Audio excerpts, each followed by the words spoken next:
Hey, anything Can you yet? hear me? I can hear you. You All got right. me? Yeah, I got you. Sweet. I don't know what happened, but looks like stuff's happening. Awesome. Yeah. Cool. Well, it's a pleasure to have you on. Thank you so much. Thanks Yeah, for no worries. dealing with that. How much time do you have, first of all? We can go an hour. We're good. Cool. Cool. All right. Well, it's such a pleasure having you on. I've been really impressed with all your stuff, everything you've been putting out, and the interviews that I've heard. And I can't wait to hear you kind of geek out a little bit because Yeah, yeah, it's yeah. kind of in you. So, give me, I think most people probably have heard some of your story, but give us just a quick background on who you are, where you come from, all that stuff. Yeah. So if you don't know me, I'm Tony Hoffman, former AA pro. I raced AA for a little over a year and a half before I blew my knee out, and I developed this stomach disease called ulcerative colitis. And just between coming back from the ACL and then the ulcerative colitis, it was time for me to set aside things. I was 28 years old when that happened. Prior to that, uh, I had raced BMX from 12 to 18 years old as an amateur. I was featured on the cover of the BMXer magazine my senior year in high school. I was ranked number one in the 19 to 27X group going into the Grands. I was leading the points. Was sponsored by Fox. Had frame deals with Powerlight and Standard and Stats when the Stats family was still around BMX. Uh, really talented.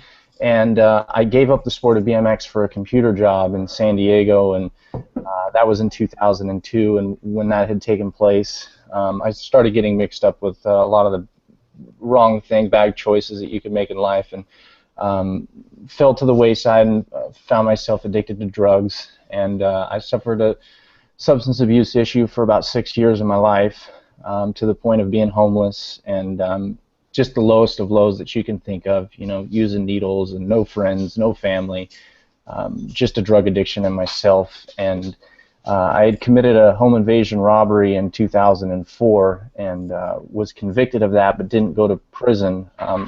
I was given probation in lieu of going to prison because it was a first offense, and my parents had gotten me a really good attorney, and so they gave me a shot, and it didn't work out. I couldn't get away from the drugs, and that was when my drug addiction continued to get worse. And so I finally ended up in prison in 2007 and paroled December 13th, 2008, right before 2009. But I paroled with this vision and goal that I was going to get back into racing BMX, and I was going to race professionally because I had this really, special talent, so to speak, and I just never took advantage of it. It was just a talent that I had, and I did what I did. So when I got out, I really wanted to do something significant for myself that was meaningful as far as, putting everything I had, potential-wise and energy-wise, into trying to be successful with some of these gifts that I had.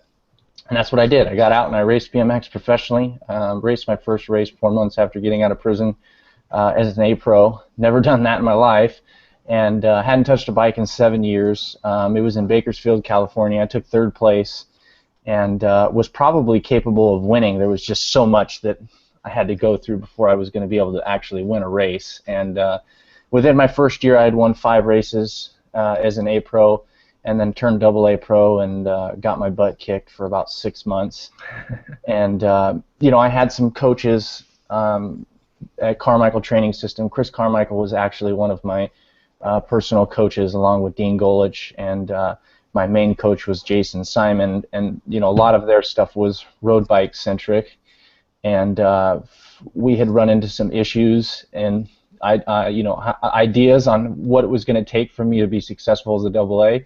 And I took a break for a little bit, for like 7 or 8 weeks, and I came back with the mindset that I was going to train myself with what I was learning on my own and what I was experiencing as a BMXer in the 2010 era. I'm not from the 90s as a pro, not from the 2000 as a pro, but seeing what it was going to take, and in 2010, more or less what we're seeing now, experiencing everything out there just kind of helped me understand where I needed to go with my training. And so I took off and started doing my own training, and then that was when I started making main events, and I started to realize I think I'm figuring out some core principles that we need as BMXers today, and seeing a lot of mistakes that people were making that could be hindering their overall performance. And just as I started getting in my streak of making main events, that was when I blew my knee out in Orlando, Florida. David Herman had made a mistake over a jump into the first turn, and we were pretty much side by side, and when he made that mistake, it kicked me to the side, and I put my foot out and blew my ACL out. And I mean, it is what it is, and I'm happy with where I went with BMX. But now my role is a coach, and I have some world-class athletes, and I have some development athletes, and I enjoy the hell out of what I do. Yeah, how could you not, right? Yeah. Like the dream job for a BMXer, it's just Yeah. kind of natural, of course. Would you say like that addictive nature that got you into drugs also is fueling this, your BMX career, and then now your training? Like, just are you addicted to this stuff? 100%, 100%. And I think the older I've gotten and the more soul searching that I've done since my issue with drugs and substance abuse, the more I've learned that there are things that can work for me and there are things that can work against me. And my addictive personality works 100% for me, but only when it's an energy that's a pure energy. Whether I'm helping people, it lifts myself up, it increases quality of life. And so if I put those things into that realm, then there's this positive effect that comes out of it. But if I put that energy into anything remotely sketchy or questionable, then it can really fast take me down. But it's definitely 100% the energy that it's the addictive personality, just putting it to good use. That's rad that you figured that out. Probably several years too late, though. But is that something, now when you do your public speaking, is that somewhere where you go with these, because there's tons of kids, right, that like that could use that thought? Absolutely. And so, that was something that I didn't touch on in just kind of like the elevator speech of who I am. I'm a nationally contracted public speaker now, and I speak for the largest agency in the country. And so I speak to a lot of kids, thousands of kids each year. The one thing I don't do is preach. I don't tell kids, this is what you need to do, this is how you have to do it, because kids don't want to lecture. I don't want to lecture, and you don't probably want to lecture. We don't really relate to lectures as much as we can relate to real life experiences. And so when I'm sharing my story, I share the thought process pre and post success. Here's the thought process and the actions I made before I turned my life around, and here's the thought process and actions that I took now as a successful person. Where do you fall at in that spectrum, and where do you want to be in that spectrum? Because one is going to reap a result. It may not be prison, but you could be unhappy with life, you're not reaching your potential, and so forth. And the other is reaching your potential, being happy with life, and being fruitful. And so you're just kind of trying to motivate the kids or the audience by thinking about where do they fall themselves in this story that they're hearing, and how can they relate. You have a really enlightened perspective on life, for such a young age, right? Where did that develop from? Were you reading stuff in prison, or has it been since you got out, or what? No, it actually, it started before prison. I have a big Christianity testimony, so to speak. A firm believer in Jesus Christ. You don't see me, standing on the mountains and telling everybody that they need to be baptized and that they're going to hell and they're sinners and things like that. But for myself, that was kind of something that came together for me. I had a friend that called me and told me that I was going to get 3 significant chances, and that in this dream that he had that God had given him, which sounds crazy, if I didn't stop doing what I was doing before these 3 significant chances took place, I was going to go to prison. And I was pulled over 3 times in 4 days, 2 months before I was invited to a church. And to give you an idea of how crazy some of these opportunities were of me getting pulled over to go to jail, The third time I was pulled over, I was in a car with fake tags, no registration, no insurance. The driver didn't have a driver's license, and there was drugs in the backpack, drugs on me, and drugs on the driver. And the cop pulled us over and said, "You know the tags are fake on this car." And then they asked for the license and registration. We didn't have any of that. It hadn't been registered in 5 years. We were borrowing this car from a drug dealer, and the cop gave us a fix and let us drive home. And it was just like, no way. We were right by the college, too. We got pulled over literally 200 yards from the college. Like, they should have been, get out of the car, what's your name, who's on probation or parole, we're towing this car, and we're going to find out what's going on with you guys. But that didn't happen. They gave the ticket and let us drive off. And 2 months later, I was invited to a church by one of my drug dealers, ironically.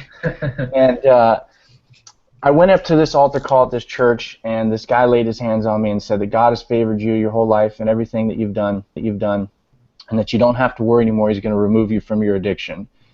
And 24 hours later, I was arrested, and I was sentenced to prison 30 days later.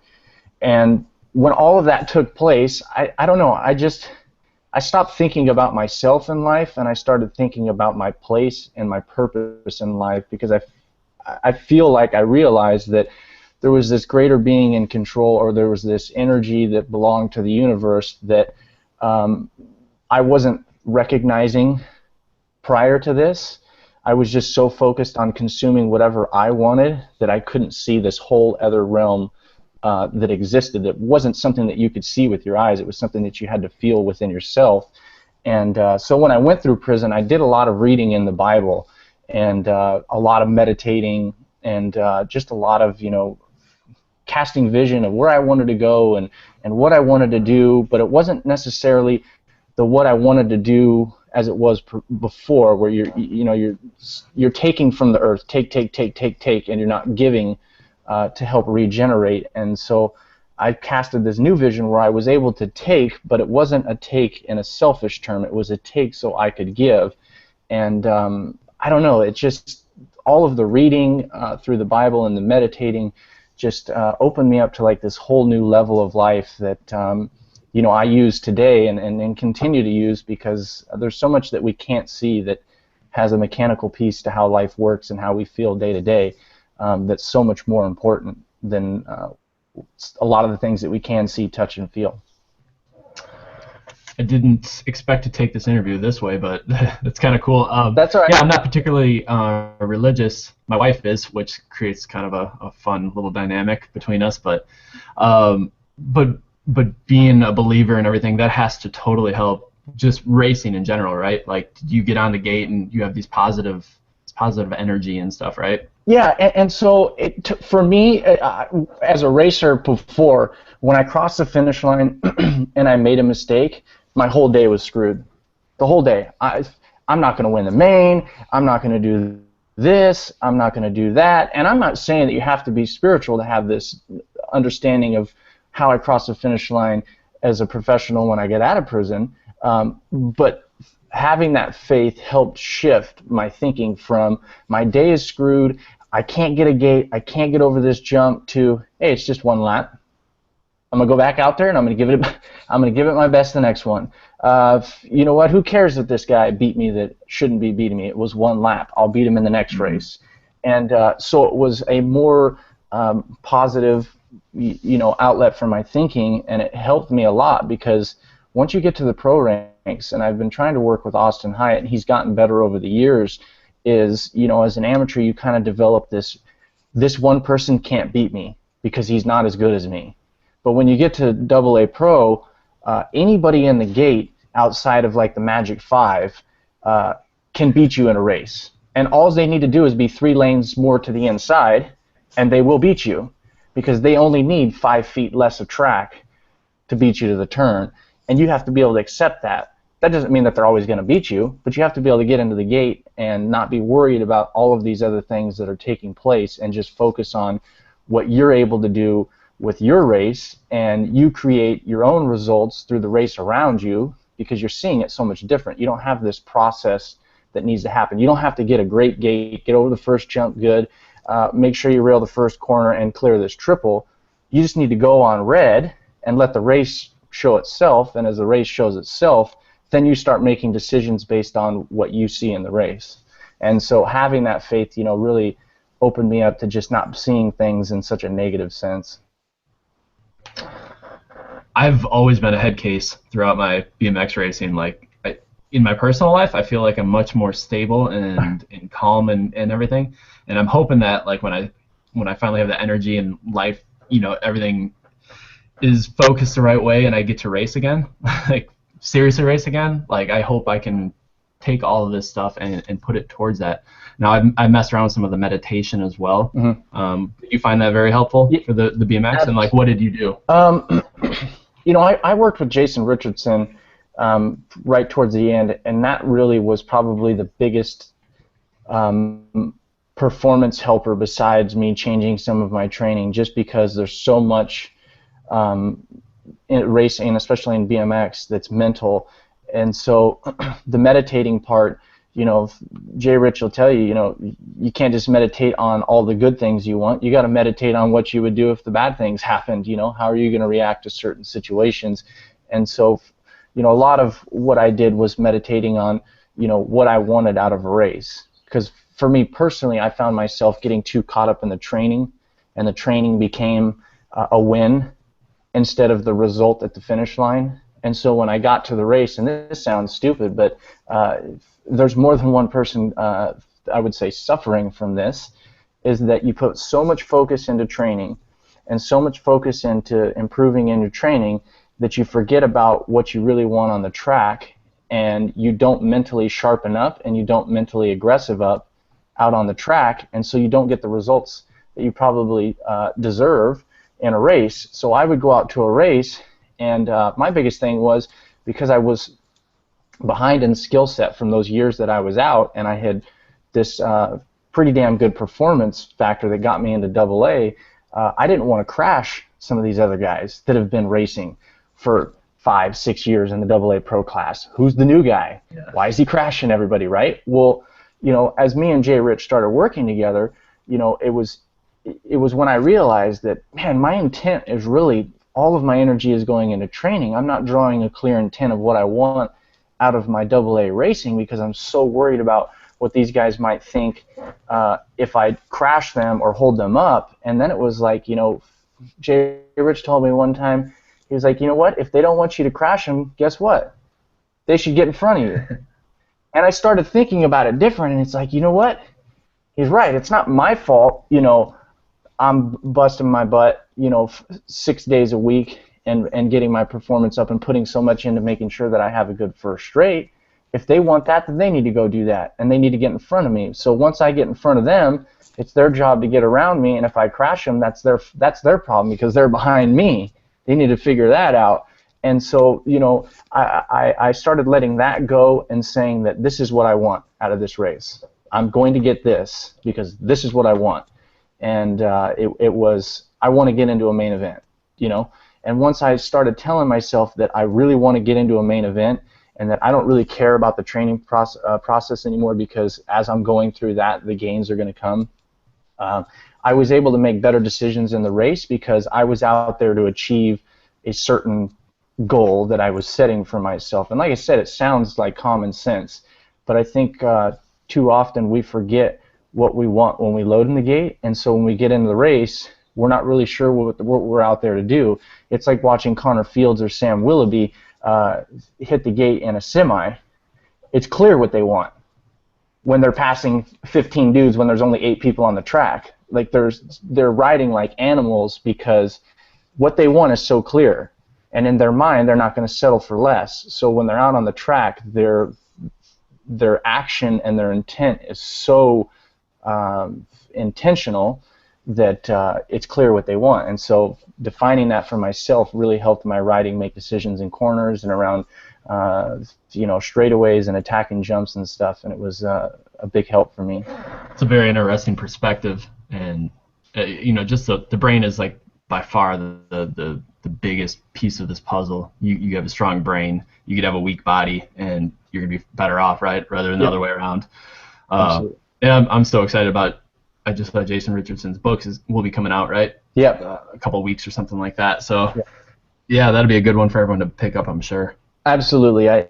He's a genius. I love him. He's great. Yeah, I was watching all of his YouTube videos, and they're great, priceless. Yep. Um, so, like Carmichael training, were you the first BMXer that they started training, or have No, they dabbled in it before? they actually trained Kyle Bennett in 2005, believe it or not, or 2006. So 2000s. James Herrera actually worked for Carmichael Training Systems, which, if you don't know James Herrera, he was the USA coach for BMX the last 3 or 4 years or so, since after the Olympics in 2008. He originally worked for Carmichael. So they had worked with him. The guys that worked with me had never worked with a BMXer, so I was, their first guy, and it was an interesting deal. I learned a lot, and a lot of what I learned is still with me today, but we did make a lot of mistakes. What were some of the places where you split off as far as views? So, they like to work hard year round, and which I'm totally into hard work. But once you start racing every weekend and traveling a lot, if you're working as hard as you were in the winter during the season, you're going to be a Christmas star. You'll be gone before the summer even hits. I mean, you'll be going super fast come Phoenix or Oldsmar, which Oldsmar got moved to the end of the year this year. But come February, March, you're flying. But come June, you're worthless. You can't even get out of your own way because you're so tired. And so we constantly had issues with me burning out from overtraining, and that was where we kept butting heads. Was, why is this happening? I'm going so fast, and then all of a sudden I'm so slow. You know what I mean? I remember,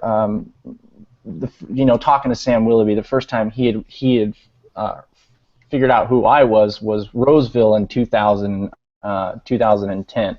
I was still an A-Pro, and here we are in practice, and I'm beating Randy Stumphauser and Sam Willoughby to the first turn, which even to me was like, holy crap, I'm pulling right now, And this was a scheduled race that I was supposed to be peaking at, and Sam was like, we had talked, he's like, I was like, who the hell is this guy, when he went back to the pits.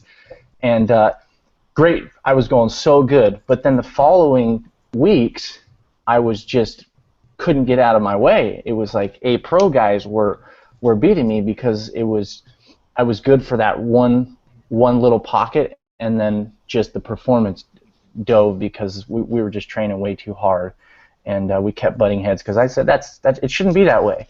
I didn't like that. I didn't like the fact that it was pick 3 races of the year and you're going to go fast at those 3 races. Once you do that and you start losing all these races because of 3 races, and then you show up and you're not as good as you were supposed to be at one of those 3 races, you start to question, like, does this really need to happen like this? Like, I'm giving up my whole season for 3 races. That can't be the way it needs to work. And that was my thinking when I took on my own training, was I'm going to challenge what these people said, that I can only be good at 3 races. And you've really come a long way with the technology part of this, managing fatigue and everything. What are a couple of the tools that you use to avoid this burnout?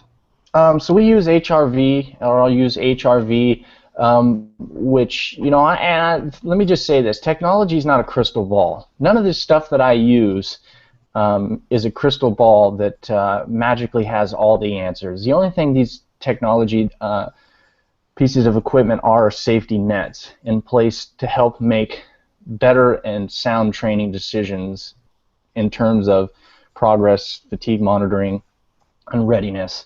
And so we use HRV. We'll also use velocity-based training systems and power meters and timing systems on the bicycles. And between those 4 devices, you have a pretty good safety net in place where you can get some corroboration between multiple avenues. You might have one that says something else, but then you have 3 saying something of the similar piece, and you can kind of follow that mixed in with what the athlete is saying and what you can see and observe with the coach if you get to see them on a daily basis, because that's something we learn and should be paying attention to, is what does their performance look like through here, because these things work pretty good still too, you know. Yeah.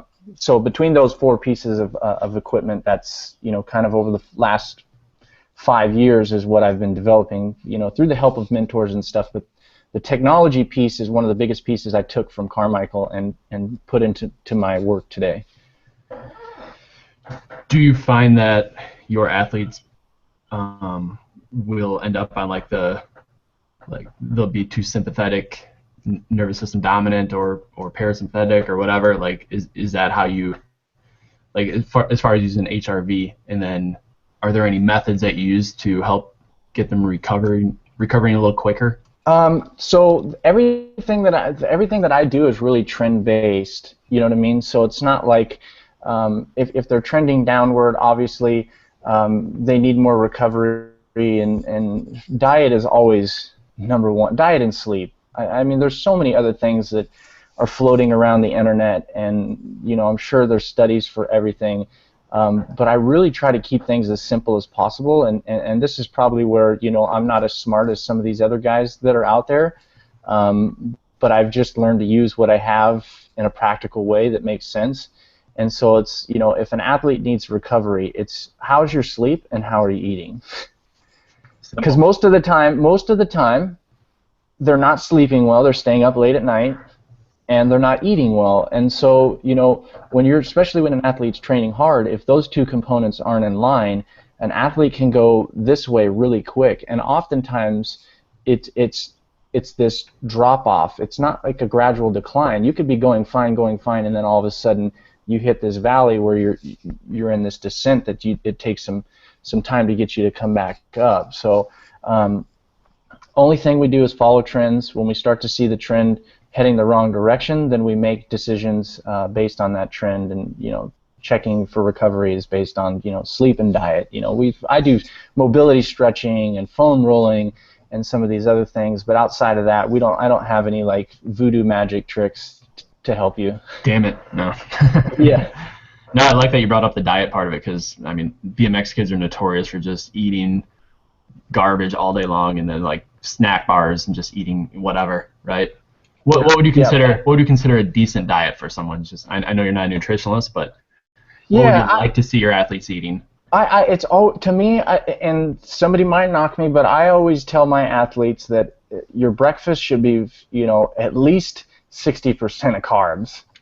You know what I mean? And a complex carb like an oatmeal, not something simple that's going to burn up quick. But then you got to balance it with a good protein and some fats. And as long as you're taking in enough carbs, proteins, and fats in a clean manner, that's all I ask my athletes to do. But I'm also crazy in some of my recommendations, because I have a 16-year-old world champion that doesn't like to eat breakfast, he doesn't like to eat lunch, and he doesn't like to eat dinner. He doesn't like to eat. But he has 5 world championships. He just won South Carolina and beat all of the best amateurs in the country that are 2-3 years older than himself. And honestly, my recommendation before a main, go eat some Skittles and drink a soda. Eat something. Don't not have anything, because the kid doesn't want to eat. If it's healthy, he won't eat.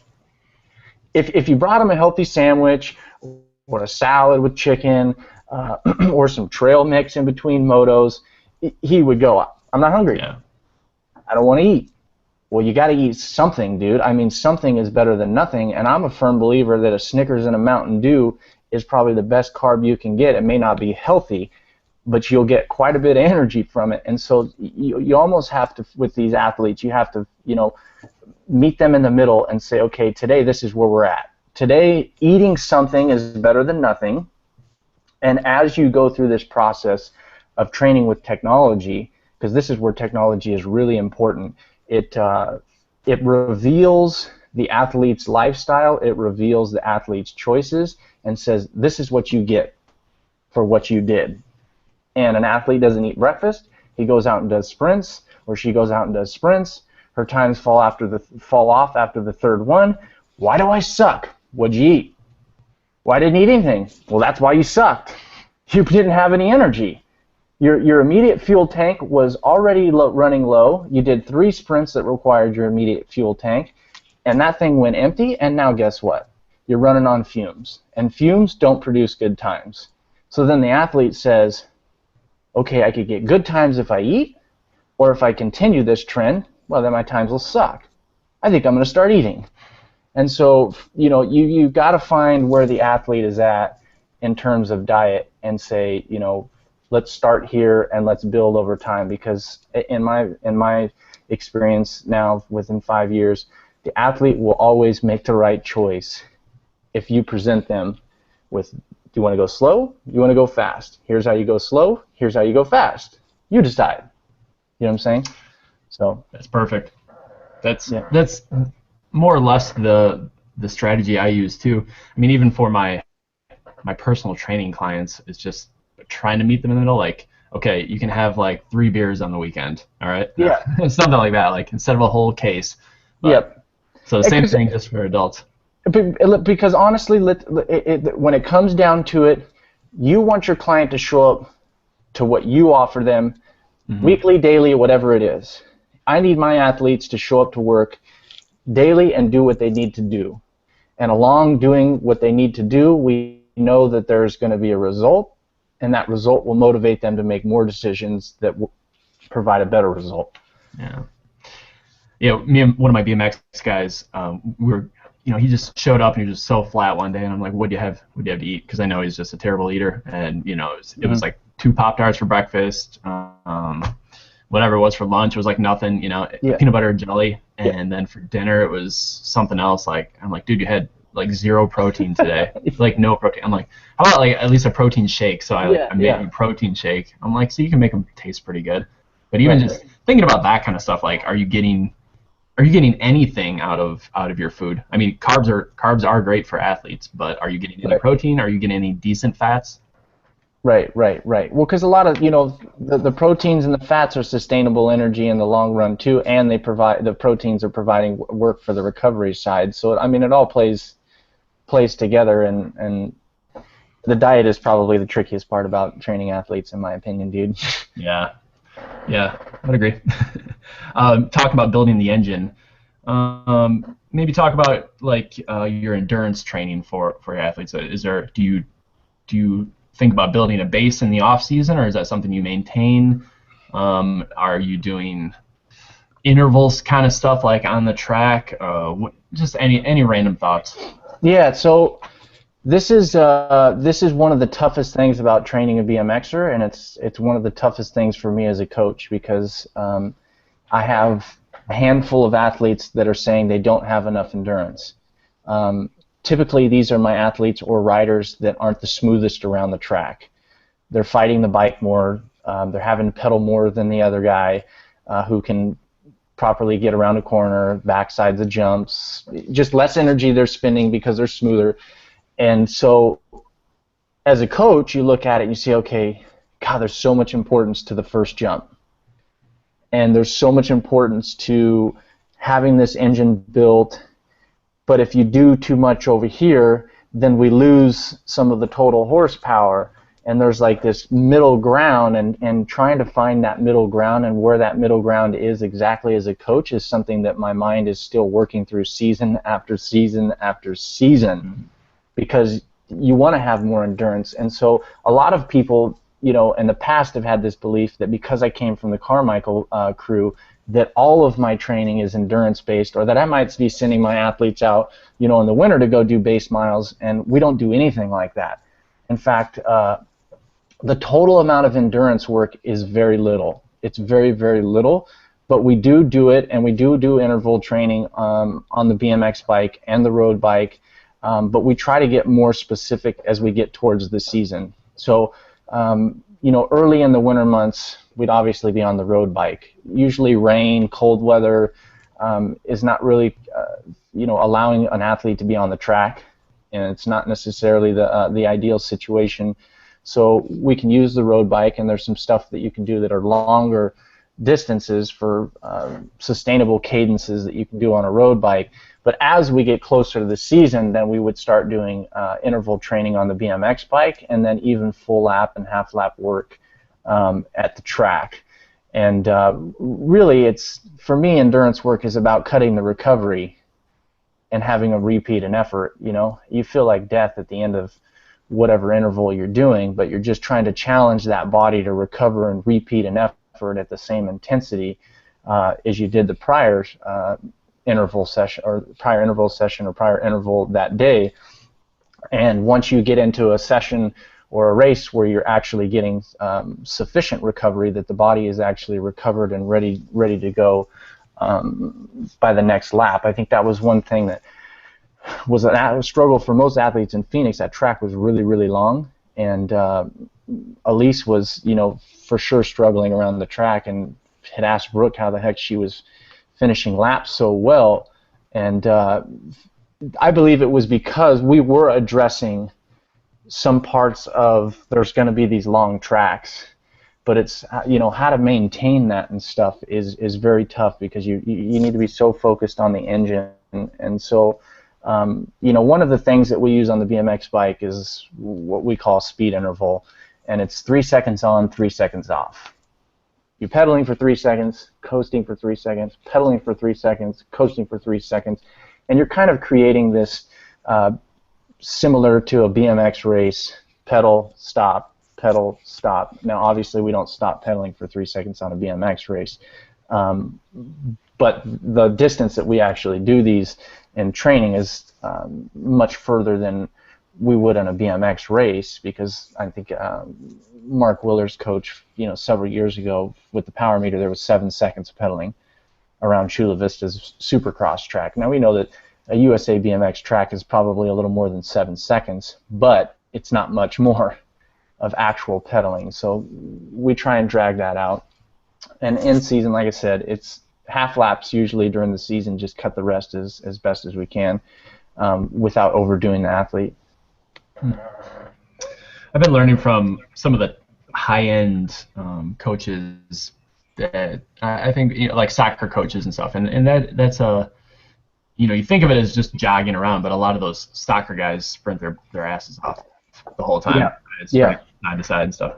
So they have you know, I mean, they obviously go for much longer periods of time, but they do a lot of. I was surprised by how much super low intensity work they do, and then super high intensity for such a quick period of time. And they don't. I mean, they do have some stuff in the middle there, but it's more high and more low. Yeah. I just thought that was kind of interesting. Where, you know, we've been. I remember growing up just thinking about, like, all right, time to do 2 laps around the track. That's as sophisticated as our training was, our endurance training. It's you know, I'm riding the road bike a lot right now. I'm doing this 100-mile ride with this group that's raising money for my nonprofit organization, and so much of what I'm doing right now is to get through the 100 miles just my legs spinning. And so a soccer player, you know, is what, 90 minutes? I believe so. You've got to think, okay, their legs need to be able to walk, run for 90 minutes, and then within that 90 minutes, they need to be able to do these short bursts of sprinting. And so this is where it gets confusing for a BMXer, because we don't ever pace ourselves around the track. Yeah. And how do you put a marker on an endurance distance of 30 seconds? So you can try to go put out base miles, and I've had this argument with athletes that I've lost. I want to go out and do 2-mile or 2-hour road rides. I need that to be able to get through a race day. And my mind goes, how does 2 hours on a road bike at a low intensity help you get through a race day? You need to make sure that your body's more efficient when you get hammered. You know what I mean? You have to have this resistance towards interval type training where you're doing 30 seconds, 30 seconds, 30 seconds, and your body needs to be able to resist that. My mind has challenged myself, and my own belief system is that, does 2 hours on a bike really help you finish hard laps? I'm not sure that it does, but that's where we get into this question of, you know, how much endurance is enough, and what kind is the right kind, without taking away from the motor, because 2 hours on a road bike will make you flat for a sprint session the following day. I know that for a fact, because I have power meters and timing systems that can confirm that. Yeah, it's pretty difficult. My mind goes to the the level of fitness that most kids have. So they spend most of their time just completely sedentary, right? They're sitting in their chairs, they're playing video games, and then they're out sprinting their butt off. So they don't have that big base. So for some kids, building a base would be a good thing.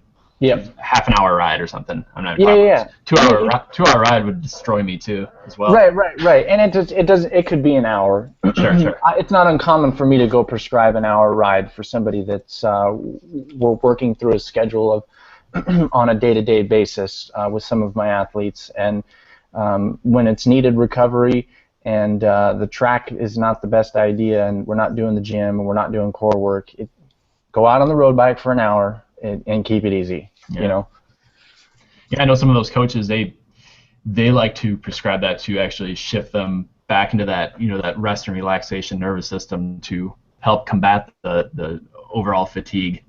Yeah, keep their heart rate low and all that stuff. But yeah, it's all interesting stuff. I'm really trying to learn more about. So I'm interested to see what BMX coaches are using and all that. Absolutely, and cool. I think that endurance is being addressed more nowadays than it was when I was in the Carmichael era, because I sure the heck got blasted all the time for being on the road bike when I was racing, and now I see more people doing it now. Now you're in a 28 to 35 expert, so you have 3 laps a day, right? Yeah. It's easy now. I raced last year and hadn't raced in a year because of my stomach, and it was like, the laps were killing me, but it was like, oh, cool, man. I only got a moto, a semi, and a main. I could do this. Yeah, those are nice. I'm so destroyed though by the end of the weekend, even from that. Right. You get pretty lazy quickly. So let's talk about the gym. What do you do in the gym? How much time do we spend, and do we alternate that at different parts of the year? Here's another thing. I'm going to go back to how simple I keep it. That's what I want to hear. I want to hear kind of your philosophy, where your mindset goes, not anything specific. I stay away from what my mentor would call flavor of the week workouts. Such as what? What would you say? You won't see any one of my athletes at any time, not even for a parody video, hop around Swiss balls and jump on Swiss balls, medicine balls. There's parkour. There's a sport for that. If people want to jump on things and do flip tricks and do all of this fancy-looking stuff. The reason I don't believe in any of that kind of stuff is, one, injury. I have trouble. Okay, so Bubba Gonzalez just got injured at Sea Otter. He's got a broken clavicle, he got a concussion, and he's got a separated AC joint. He was on a mountain bike. Yeah. A mountain bike. A world champion BMXer gets hurt on a mountain bike. Oh, right?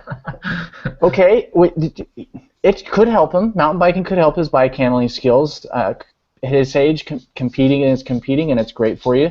And I've been trying to prescribe more trails to a rider. But when your rider gets hurt at the trails, you pull your hair again because, God, it's not the racetrack. But there are some things that could benefit that. I won't accept getting injured in a gym. Yeah. I won't accept losing an athlete in the gym. It's just not something that I'm ever willing to accept, because in my mind, the gym doesn't make that big of a difference. And so if you're going in and you're focused on all these flavor of the week workouts, and you're like, oh man, check out this guy's new Instagram video or his new YouTube video. He's doing deadlifts with the bar behind his back, and it's like, what does that really do? Why not just get better at doing a deadlift properly? Why not just get better at doing a squat properly? Why not make sure that you have the proper hip mobility, that you have the proper foot placement, that you have the proper spine angles, that you have the proper concentric phase, that you're exploding through in the beginning through your heels if we're doing a speed squat, that you're not going to your toes too soon and putting too much on your knees. I would rather focus on those things and executing properly than getting involved in some of these workouts or even a lot of the unilateral stuff that isn't going to make a big difference at the end of the day, and focus on the core lifts that we know have worked for many, many years now, and get better at those. And so that's not to say that we don't do Olympic lifts, because I do have some world-class athletes that are doing Olympic lifts, because those can offer a new stimulus and a different stimulus to those athletes that are capable of doing that. But as a correspondence coach like myself, where 90% of my athletes are scattered around the globe, without me being there, it's not very comfortable for me to say, yeah, we're going to learn how to hang clean. This is what it looks like. Here's an instructional video. Go record that, send it back to me. Yeah, go ahead. And send it back to me, and then I'll review that lift, and I'll tell you how to do it again. The reason that's not, I mean, we obviously know why that's not good, and that's just because you can't have an athlete performing such a technical lift like that and try and coach them through a video. An athlete needs to be stopped sometimes at the beginning of a lift. Hold on. There's times on just a deadlift where I'll tell my young athletes, stop, don't lift, put the bar back down. What did you just do with your back? You just rounded your whole bottom part, your whole lower lumbar of your back is rounded off. Stop. You know, we've gone over this. You know, shoulders back, chest up. You know, you got to coach them back into getting in the right position. If you've got kids learning how to Olympic lift without you being there, you're just putting your athletes at such a high risk. But now, you know, kind of going back to, you know, I don't believe that the gym makes that big of a difference. I believe it does make a difference in terms of your potential to accelerate faster, but I believe that a lot of people see the gym as, let me give you an example. Randy Stumphauser had a pyramid in his garage, and there was, in this pyramid, there was the importance of being a professional BMX racer. And the biggest portion at the bottom was riding his bike. And then there was riding trails and other parts of riding his bike, and then you had like all of these terms for riding the bike, the track, and then at the very top was the gym. He had sprints right above track, riding your bike, sprint trails, and then he had sprints, and then the gym. And I absolutely 100% agree with that, and it's not because of that, it's just because of what I've learned as a racer and going through what it really takes to produce speed, is that the gym a lot of times can hinder that if it's not prescribed correctly. And that's kind of the tricky part about a BMXer, is because we have literature for track and field, which is great. We have literature for velodrome cyclists, which is great. But we're not track and field, and we're not velodrome. Track and field sprinters will run 3 times at a track meet. 3 times? That's it? 3 times at 100 meters? 3 times at 400 meters? That's it? An elite BMXer is going to put in 8 laps a day, 7 laps a day at 400 meters. Well, that's 16 laps in a weekend. And then you're supposed to race the next weekend.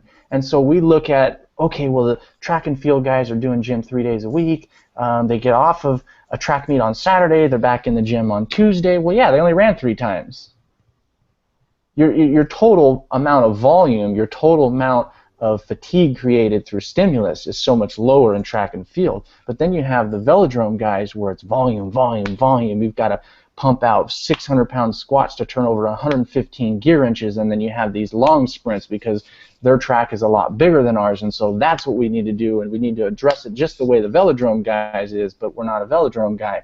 We have such a large speed component, and that speed component exists in track and field, where the volume doesn't exist in track and field, but it does in velodrome, and so we're like, you have coaches doing this, and then you have coaches doing that, and then you kind of get the same result when you're operating on both sides of the spectrum, because you'll overtrain here and you'll overtrain here, and they both go down here.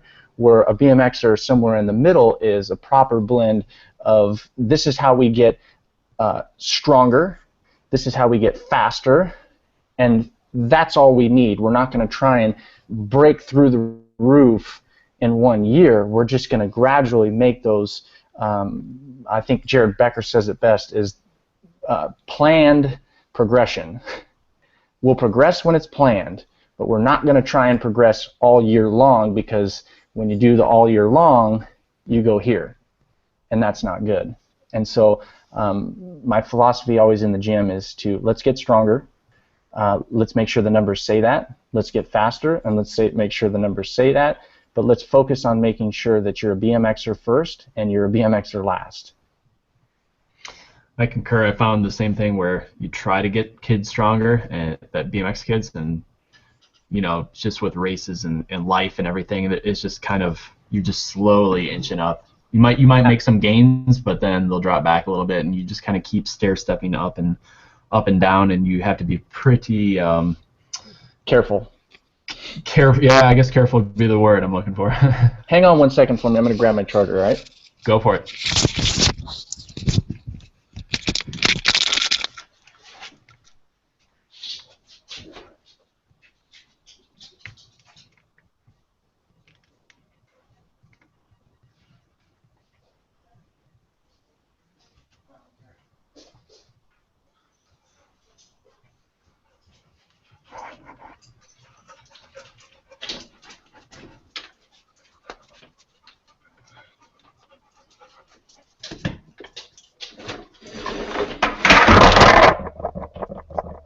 That was probably loud for you.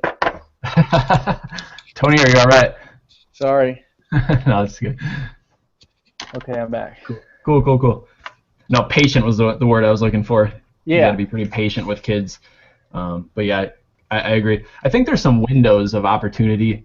I think some work with little kids, not necessarily like lifting weights or anything, but just getting them moving and making sure that they have the full range of motion and all of that stuff, especially at these ages where they're hitting puberty and very goofy, right? Like you're kind of lanky and you don't have control of your own body. I think that's a really good window. And then as we get a little bit older, like 16, 17, when we're still fairly weak, I don't know, for me, I remember the first time I didn't know what I was doing in the gym when I first started, just curls and some bench press and squats here and there, and dude, I got fast right away. I was like, wow, Yeah. Just adding that in, but yeah, you can definitely overdo it. I know I'm all gym right now. I hardly get a chance to ride my bike, so Right. It gives me something, but yeah, it's definitely lackluster results. You can't go in there thinking like I'm setting PRs in my squat and everything, and then go to the BMX track. You're not gonna do anything. Let me.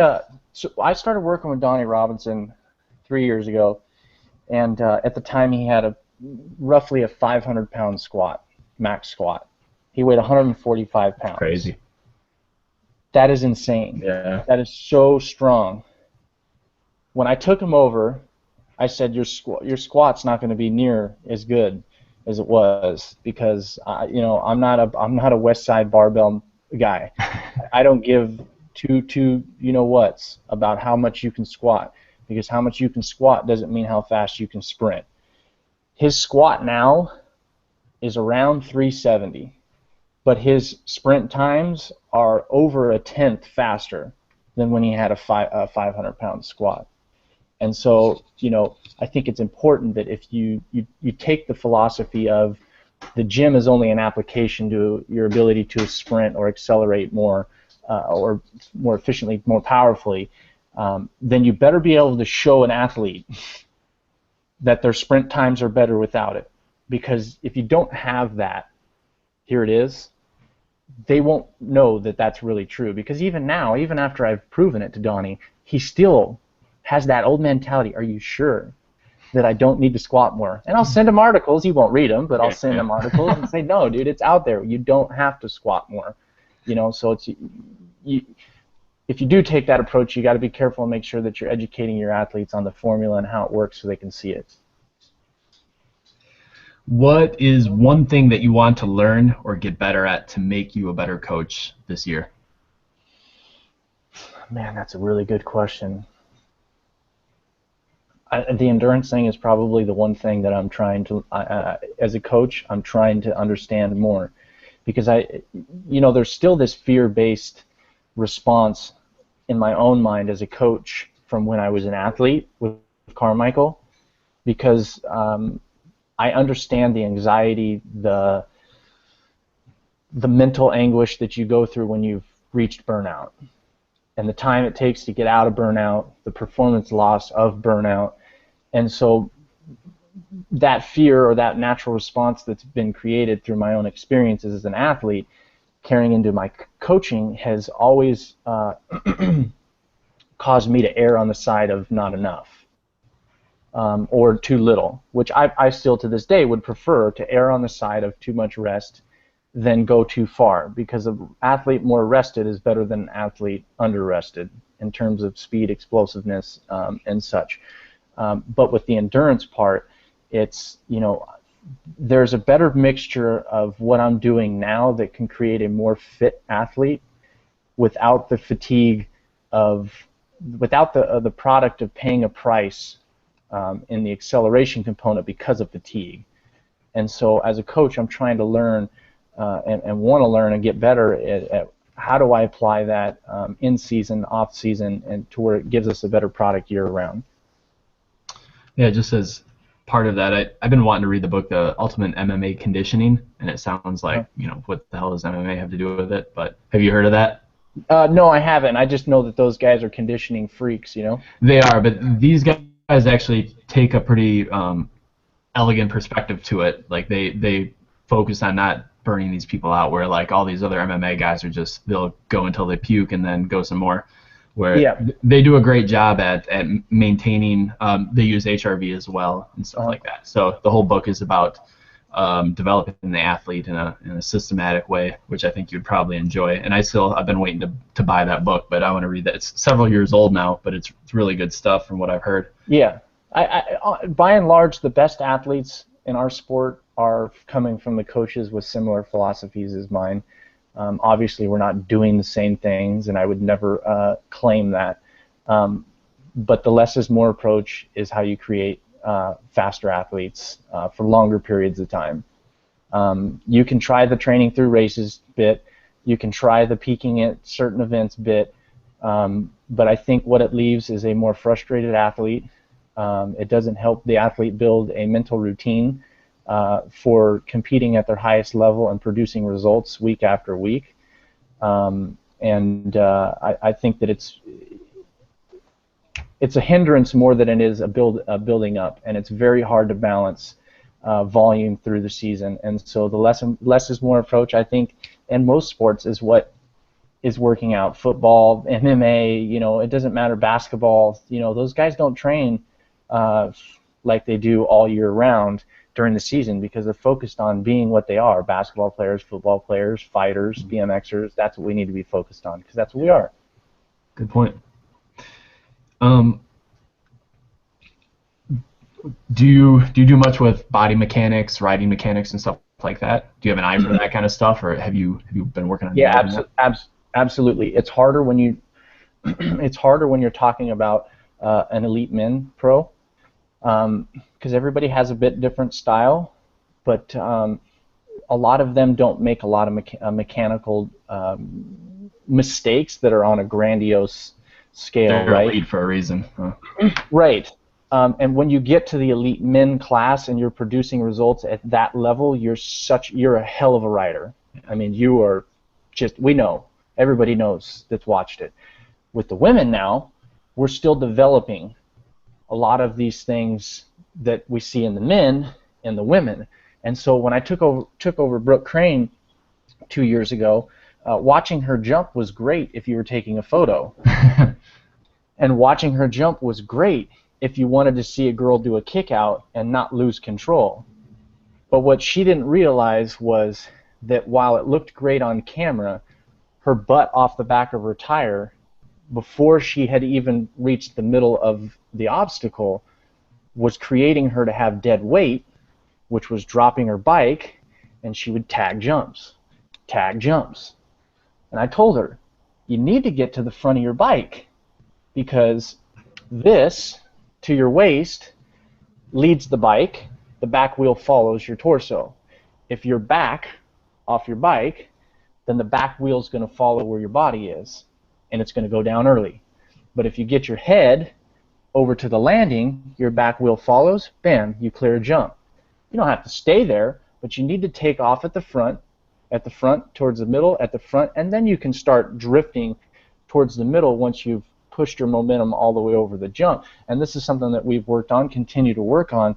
But I would encourage anybody to go watch her her motos on BMXvideos.com, and you can see just how much of a difference getting to the front of the bike is making for her compared to some of the other women, because they're still they can't get over the jumps because their body mechanics aren't creating the English that gets the bike over efficiently. And so, you know, I'm spotting this, and you know, I'm really good at spotting gearing by watching legs, and the gait mechanics is one of my favorite, because growing up, me and Randy Stumphauser did thousands upon thousands upon thousands of gates, and he had just still one of the best starts, I think, in the history of the sport, you know, up there with Sam Willoughby as far as mechanics go. And so I've conditioned myself to be looking for, you know, certain things in starting structure and things like that, and cornering as well. You know, the women cornering is still so much to be learned and so much to be improved upon for women going around corners. So it's harder with the men, and you do spot those things, but they're very little things. But with the women, you can actually make quite a bit of significant or marginal gain because of a shift in how they're you know, taking an obstacle. Yeah, I would totally agree. What do you think the difference is between men and women? not just in, you know, well, in BMX anyways, I should put it that way. I know what it is outside of BMX. I think it's just like boxing. You know, the women can box with the same technique, but it's the power and speed that it's done at is really, you know, what the biggest difference is. I think we have a little more than just power and speed in BMX at the moment between men and women, because they're still developing. I remember watching Ariel Martin as a kid, and she was a little bit younger than me, and we watched her jump, right? And it was the scariest thing you've ever seen. But you never really focused on how scary it was when she jumped. You focused on, holy crap, that's a girl doing that. To where now the girls jumping, it's like, holy crap, she's pushing through a jump. Yeah. Holy crap, she's dropping her back wheel in between that double. Holy crap, she's manualing 3 rollers. Like the skill set is catching up. But I think the power and speed component will always, you know, kind of lag behind, just by you know the nature of human beings, male being generally stronger than the female. But right now, just the skill set is, you know, the sharpness of, you know, knowing the race and understanding the race as a whole. I think, you know, in terms of Brooke, as I've been trying to teach her how to read a race and understand the race, and not just riding your bicycle. You know, where I think the men, there's, by and large, when you get into an elite main event like Manchester, you're talking about 8 chiseled, refined racers, physically and mentally, and just racing, period. Everybody's in there making race decisions. Where the women, you're going to get a few girls that have rode themselves into a main event, but may not be able to race around the track as well as a man right now. Yeah. Well, I know, like, women, proportionally, they have a weaker upper body, but the leg strength is there. The upper body strength is usually deficient in most women, and probably growing up, I'm guessing that's probably what holds them back until they get a little bit older and they start to hit the gym and get a little stronger and whatever. Yeah. But by that time, they've already missed out on some of that quality skill work that, you know, a 14-year-old boy, for instance, would have. Mm-hmm. Well, that's probably some of the difference. That's one of the biggest helpers for Elise was, you know, the gymnast. You know, that step up in Manchester, you know, Elise didn't have much trouble clearing it.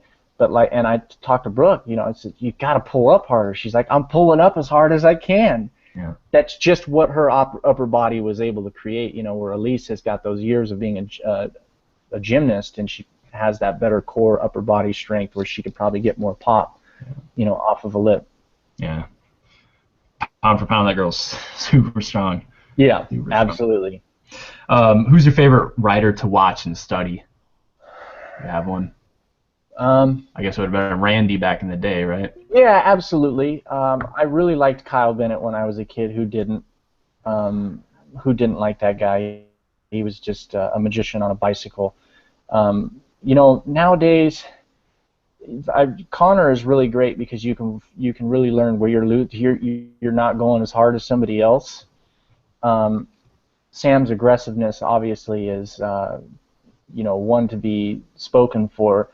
But lately I've been really, Jared Garcia is a hell of a racer. Mm-hmm. I don't know what lap it was in South Carolina, but that dude must have been in 6th or 7th place, and they were in the first turn, and he was already at the reaching the apex, and everybody was already moving through midway of the turn, and there was probably a half a bike length gap in the turn, and immediately he made a decision and cut. He just cut the turn straight across and came out in like 2nd or 3rd. And he can do that lap after lap. He is really, really good at reading a race. And I try to teach my athletes there's marks on the track. And when you hit marks, you advance in a race, or you stay where you're at in a race. If you miss your marks, you fall back. Jared is really good at seeing marks that other people don't notice and finding gaps for how he's going to hit those marks. And so I've really enjoyed watching Jared in that terms. And Joris Daudet is an incredible racer himself. Like, I think I watched him go from last to first in the first turn at a Euro round, and that's just because he reads the race so well that, I can go here, where most athletes aren't thinking that they can go there from there. So, just generally the favorites that probably other people have, but just watching what they do and seeing what they're progressing as skill-wise, because today's athletes are much better than they were before, and that's no disrespect to our founding fathers, so to speak, but what people are doing today on a bicycle is far exceeds anything that they were doing in the 90s and in the early 2000s. I watch Bubba Gonzalez ride a bike today better than most elites are riding bikes now, and he's 16. In 5 years, I don't even want to watch the kid because the skills that he's going to bring to the table, Yeah. I remember back in the 90s, like Brian Foster was one of the few guys that had the skill, and he just stood out. But now, obviously, most kids can ride like that on a track, anyways. But at 15 years old. Yeah. At 15 years old, and the pros now could do what he did at twice the speed. Yeah. Yeah. You get a ton of stuff done. Just you seem like you're always doing something, and like big projects too. You got any productivity tips? Like what? How do you get so much done? Use an addictive personality to do good things. That's it. No, I think that I've gotten better at looking at the long term and not saying that this needs to be done and finished now in 6 months. So I'm not really looking for a finished product. I think Maris has a tattoo on his arm that says enjoy the journey, not the destination, or something of that type. So I'm not really working to a destination. I'm just doing what I love to do and watching it grow over time. My coaching's grown over time, my speaking's grown over time, my nonprofit's grown over time, and I find myself just not getting frustrated over the failures like somebody else could, or if I do get frustrated over the failures, I don't look at it and be like, I'm going to do something else. It's just a stage, a phase, or a part of the process of becoming better. And so I think that my advice to getting things done is just doing what you need to do today, and whatever challenges that you're faced with today, that doesn't necessarily determine what tomorrow looks like. It's just a part of the process along the way. We're so quick to see people's success and not see what went into them being a success. We don't see the 1,500 hours that they put in, or the 1,500 days that they worked on 3 hours of sleep. We only see what they receive. And so don't be discouraged by just working at what you do every day and just kind of letting things accumulate on their own, because you're not really, the destination for every one of us is going to be death at some point. And so trying to reach a destination that isn't that, to me, is kind of foolish in a sense, because you should just do what you love every single day and try to be better than you were the day before, and things will work itself out. I like it. Last question. Yeah. Okay. So hypothetically, you have a kid down the street. His parents he wants to get into BMX. He wants to be the best BMXer in the world. He's 8 years old. Mm-hmm. Parents are loaded, so money's not an option. You're going to coach this kid, take him from 8 to 18. He's going to win the Olympics in whatever year that would be. Mm-hmm. What are some landmarks? What are some things you'd like to do starting at 8 years old, taking him through 18? What would you like to see? What would you focus on? At 8 years old, we'd be racing 5 or 6 times a week. Wow, okay. I wouldn't care about lifting weights. I wouldn't care about doing plyometrics. I wouldn't care about anything other than this is a gate, this is a track, go on red, pedal till you get to the finish line. So no other sports? Okay, now you open up an avenue, because you didn't say like other sports. I have a 13-year-old that's great at baseball. Play baseball. Stop racing while you're playing baseball. Yep. Because that is great. An athlete that likes more than one thing should do more than one thing. I think that focusing on one thing is you're rolling the dice. You know, you're going to roll trying to think of the motocross guy's name right now. The Villapoto dice. I'm going to call it the Villapoto dice, because you're going to lose businesses over it. You're going to do this. You're going to sacrifice for one thing only. And there's only so many of those stories. Yeah. There's many more that didn't work out. So no, play as many sports as he wants. But if he's not playing as many other sports and he only wants to ride BMX, then absolutely, I think that he should be racing as many times as he can in a week, because riding your bike is the best training, especially for 8 years old. And we would go from playing other sports to racing, focusing on the fundamentals of how to get a gate start, how to take a corner, fundamental passes, block passes, high-low passes, taking lines away from riders. As they began to develop the ability to jump, I think that I would take them to trail spots, pump tracks, anything that offered them the ability to learn how to jump and maneuver a bicycle in the air. I'm even a big believer in freestyle parks nowadays, which some of my riders absolutely love, because how many BMX coaches are prescribing go to the freestyle park? There's a lot to be learned out there, and there's a lot to be gained in a totally different fashion. And then as we got closer to 12 years old, we would start focusing on, say, some plyometric stuff, even body work, lunges and squats, where you could kind of lay the foundation of hip mobility, spine angles, proper placement for certain kinds of exercises that would be coming in the future.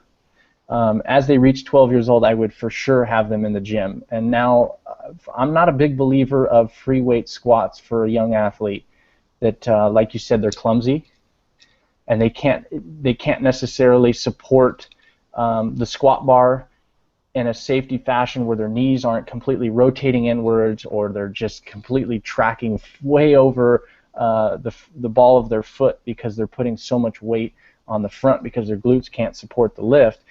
I would prefer to just put them on a leg press and teach them how to work through a leg press to kind of build up the quad and the glute through a leg press, even a leg curl machine, just to build somewhat of a foundation while we're working through some of these other things.